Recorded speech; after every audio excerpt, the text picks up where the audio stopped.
লোহিত সাগরে ইয়েমেনের হুথি বিদ্রোহীদের হামলায় একটি কার্গো জাহাজ ডুবে গেছে। ইউরোপীয় ইউনিয়নের নৌবাহিনী জানিয়েছে এটারনিসি সি নামের ওই জাহাজ থেকে 6 জনকে উদ্ধার করা গেলেও কমপক্ষে 4 নাবিক নিহত হয়েছেন এবং এখনও 15 জন নিখোঁজ রয়েছেন।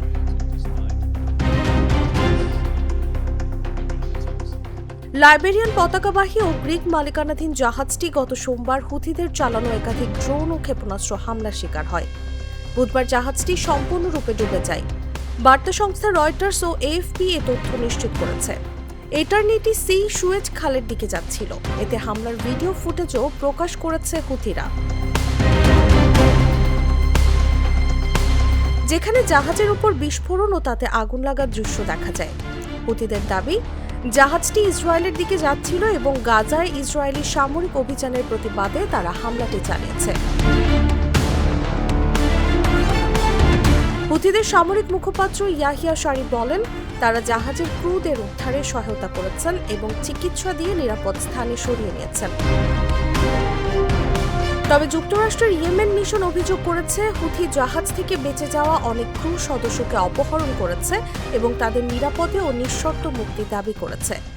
ইউরোপীয় বাহিনীর অপারেশন অ্যাসপিডিস জানায়, জাহাজের 22 সদস্যের ক্রু ও 3 সদস্যের নিরাপত্তা দলের মধ্যে 5 জন ফিলিপাইনের ও 1 জন ভারতীয় নাগরিককে উদ্ধার করা হয়েছে।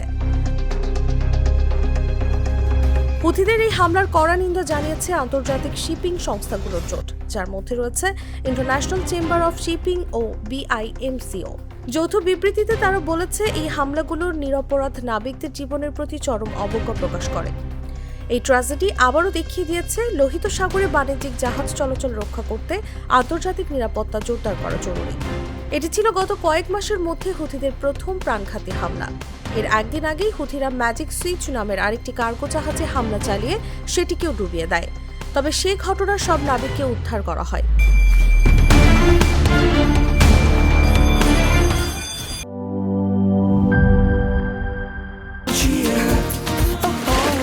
চিল হবে রিফ্রেশিং মুডে। চিয়ার আপ, চলো উড়াই খুশি।